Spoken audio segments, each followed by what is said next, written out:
In this video, we're going to look at 5 deadly cannibals you've never heard about. Number 4 would shock you. The topic of cannibalism is not a new thing in this channel, as we have talked about so many people who have killed and ate their victims, some for ritual purposes, some due to mental illness. However, in this video, we're going to look at 5 shocking stories where the killers ate their victims. Number 5. Richard Jimfi, Ghana. I thought the boy was his brother until the next day we heard he has killed him.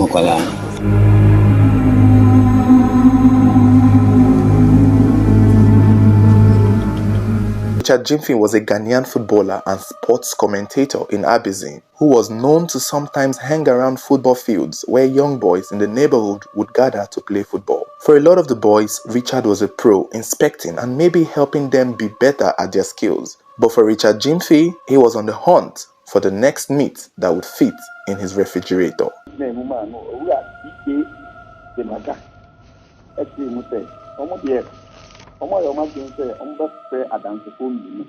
In August of 2021, after one of the boys had gone missing from a football game, Richard became a prime suspect in the most shocking, twisted way you would ever imagine. Ironically, the missing boy by the name of Louis was said to be neighbors and family friends to Richard, which made it easy for him to be lured into the home of this bloodthirsty cannibal. Because to him, Richard Jimfi was an uncle. And when the family of Louis began searching for him, Richard Jimfi was said to be among those people in the search party. He even at some point consoled the boy's father, urging him not to cry, that God would bring his son Louis back to him, not knowing all this while that the missing boy was locked up in one of the rooms in Richard Jimfi's apartment.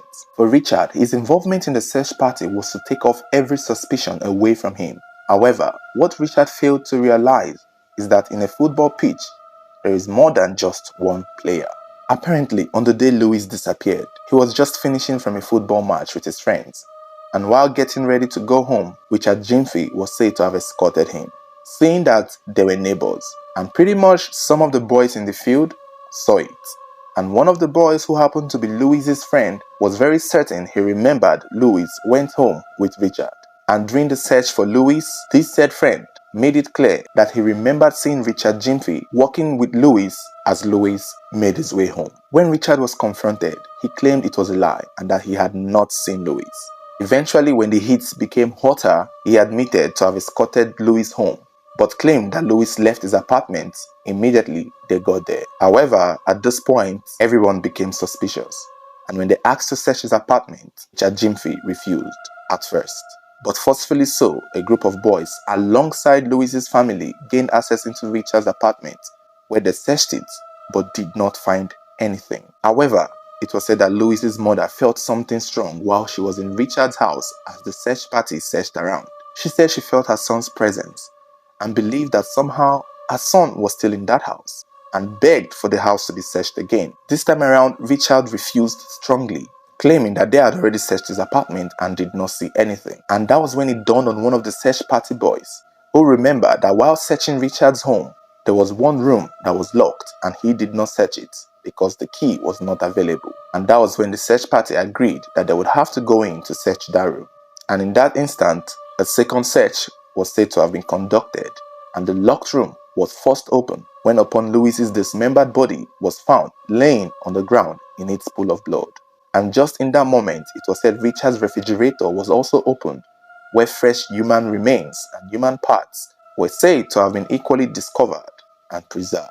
It was at this point everyone realized that Richard Jimfi, the former footballer and football commentator, was a bloodthirsty cannibal. Richard was beaten before handed over to the police, and when the police got involved, Richard admitted to being a cannibal and claimed it was a spirit in him that kept telling him to kill and eat a human. He had claimed that that spirit had first told him to kill a dog, which they say he did, and after killing the dog, it was said he ate the dog raw, before eventually listening to the spirit telling him to advance his killing spree into humans, in which he did. Although many Ghanaians believe Richard was working for some high-powered politicians in distributing human parts for ritual purposes, Richard has admitted that he worked on his own accord and that no one sent him, and that rather he was listening to the voices in his head. Number 4. Afiwe Mapekula, South Africa. Into action. Immediately when the police arrived, they met Afiwe still feasting on his victim. He was asked to stop and surrender, but Afiwe refused. When Afiwe noticed that the police were there and they were pointing guns at him and he was being threatened, he attacked the police with a knife, lunging towards them. But little did he know that the police had come with a gun in what is supposed to be a knife fight. And as he rushed towards the police with a knife, he was met with several bullets fired into his bloodied body.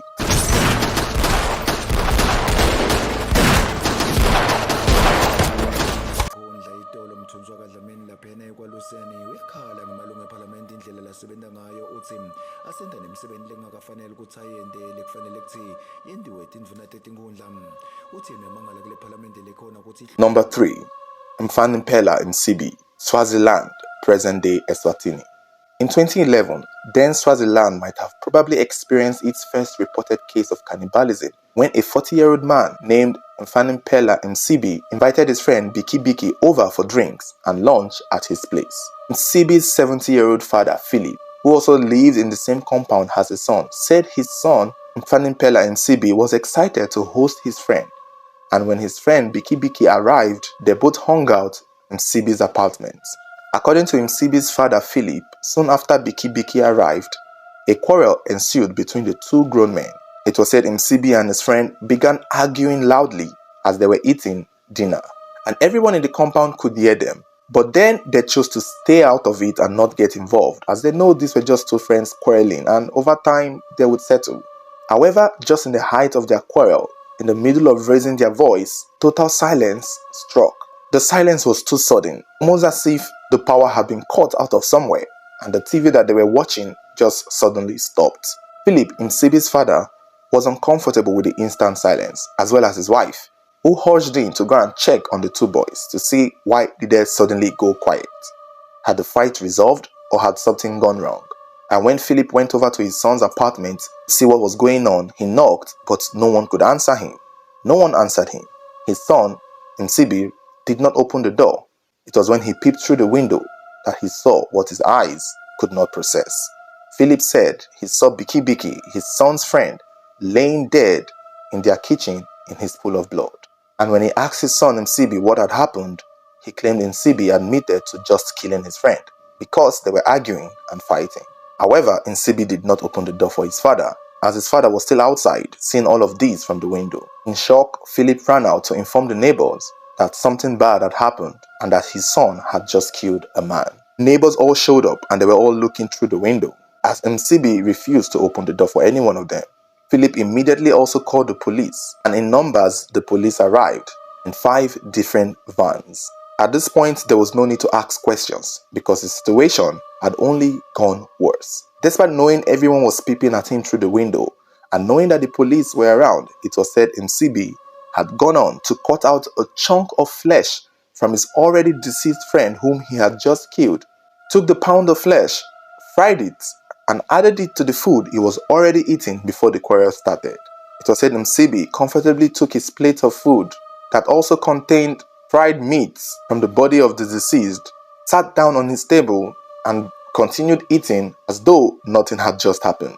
Still refusing to open the door, the police had to force their way in, where Msibi was arrested and charged for murder and desecration of human remains. Number 2. Jeremiah Ode, Nigeria. On the 19th of August 2022, a man named Jeremiah Ode was said to have been arrested after he was reportedly caught eating the head of his auntie Priscilla in a pepper soup, moments after he had killed her with a machete. This was said to have happened in a local government area in Benue State.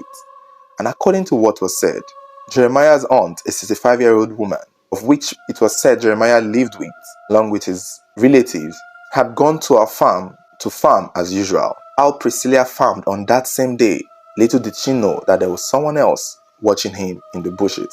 And out of nowhere, Jeremiah Ode showed up and attacked her from behind. According to Jeremiah, during his confession, he said he and his aunt engaged in a fight, whereupon he overpowered her for killing her and preparing to use her body to make pepper soup. When Priscilla did not return home, that her husband and other neighbors became worried.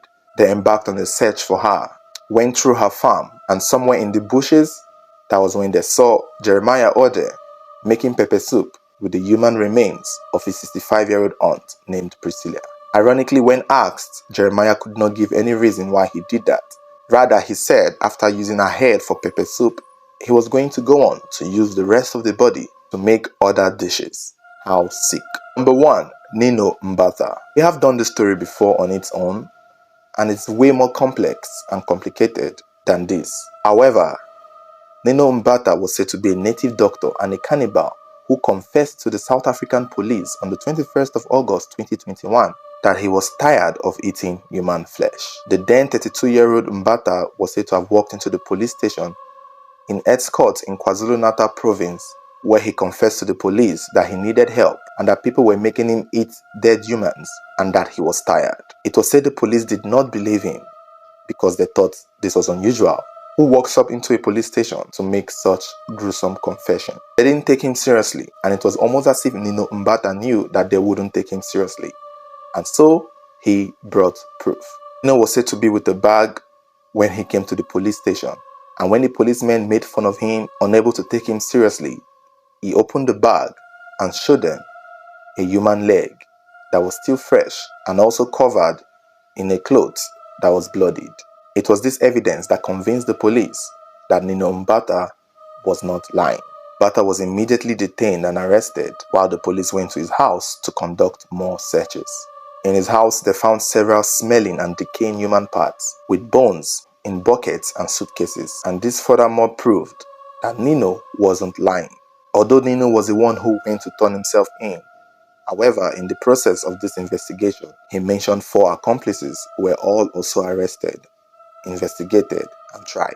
Most of the body parts found in Nino Mbata's apartment could not be identified, but the fresh body he had presented as evidence was later said to be that of 25-year-old Zenele Alaswayo, who was said to have been missing for a while, only to be found buried under a rock with some body parts missing.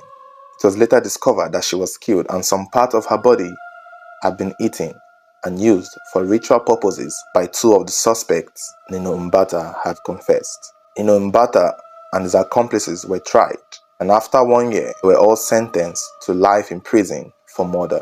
So guys, thank you for watching.